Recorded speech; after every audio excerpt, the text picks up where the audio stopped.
Hello and welcome to Meet in the Middle Movies. I'm Mindy. I'm Elin. And we're here for our ride-along review. We just saw... Springsteen, Deliver Me From Nowhere. Yes, and I went first last time, so let's hear what you think about it. Okay, so first thing that I was thinking going into it is I was kind of comparing it in my mind going into it to A Complete Unknown, the Bob Dylan biopic starring Timothée Chalamet, because it's a very similar format. This is not a full career recap biopic. It's a moment in their career, a kind of a groundbreaking moment in their career. This is based on when, right after the success of The River, Bruce Springsteen went and recorded the album Nebraska and also came up with the songs that would become his major global breakthrough, Born in the USA. So that I was comparing it, and on a one-to-one comparison, I thought this one was better. I thought they did a great job explaining a lot about the character Bruce Springsteen in this film, giving him a lot of great, I guess you can say, motivation for decisions that he makes. And they do a really effective job of telling the story and putting you in the shoes of the people around him on the mystery of why is he recording this album, basically a very kind of folksy, lo-fi acoustic album in response to what was a massive commercial success with The River. They dive a lot into the story of him and his dad, and he has an absolutely beautiful song, I believe it's on The River, I'm a big Bruce Springsteen fan, called Independence Day, where he's having a conversation with his dad, and there's this mix of anger but also pity, and just kind of the classic, you know what, you weren't perfect but you did the best you could do. And the story they tell here really kind of brings specifically that song, for me, because the song's not featured at all in the movie, into focus, and just kind of the story and the relationship he had with his father. He's not the typical 1950s comes from a successful man, comes from an absolute piece of garbage type of person. His dad definitely was no saint, but they also did a really good job kind of having some positive times, even though generally his dad was depicted as kind of cold. But towards the end, there's a really touching moment between him and his dad where they kind of talk about it. Jeremy Allen White better get nominated for this. If we saw Austin Butler get nominated for Elvis, and we saw Rami Malek win for Bohemian Rhapsody, and Timothée Chalamet get nominated for Complete Unknown, Jeremy Allen White needs to be nominated for this, and maybe even win. I think I told you, this will be the last thing I bring up.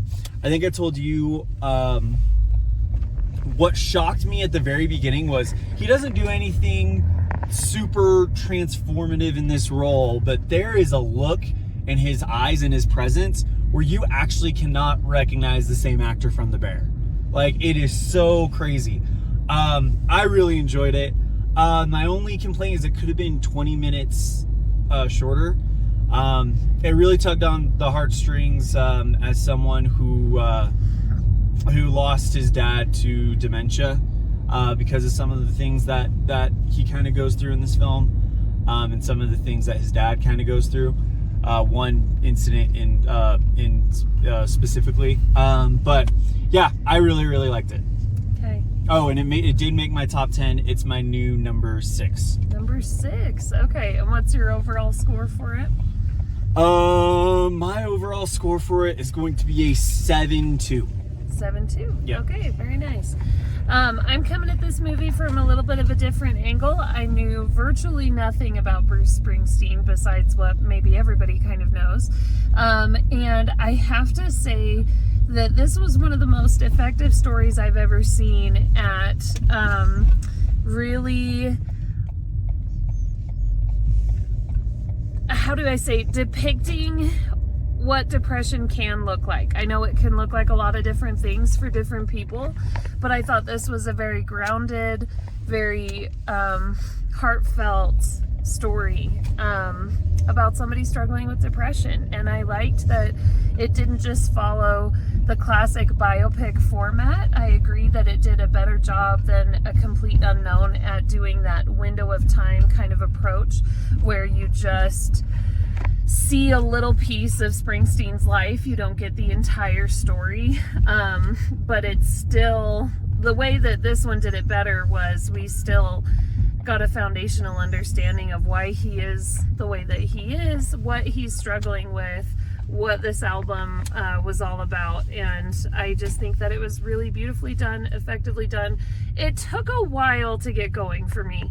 It was a little slow at the beginning, but once I started to connect the dots, oh, this album, this very heartfelt album from the bottom of his soul, is about his struggle right now. And like Elin said, they cover some things with his dad growing up that I thought was so real, because, you know, in a lot of movies you'll see something like where there's an abusive parent and they're an easy bad guy target because they're just terrible. Whereas in this case, he's nuanced, right? His dad is a very nuanced character who it's not black and white on who's the good guy, who's the bad guy kind of thing, which is so much more realistic. And in any case, I thought it was just a beautifully done story. Whether or not you're into Bruce Springsteen, I think there are things that you can find in this story worth watching. Absolutely. So what'd you give it? Or is it in your top 10? It is in my top 10. It's my number 7. Okay. And I'm gonna give it a 6.3. So 6.3 plus 7.2, that is 13.5. So rounding down, that's a 6.5. Okay. So a meet and middle score of 6.5. So Yeah. I think it's definitely worth your time. I think Jeremy Allen White's going to be talked about come Oscar season. So yeah, that's our review of A Complete Unknown.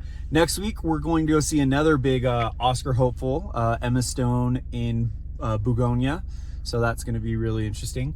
And maybe we'll have another one. We've heard about a movie that's showing in limited spots, but it is showing near us. So maybe we'll squeeze that one in. But until next time, I'm Elin. I'm Mindy. And we'll see you next time. See you then.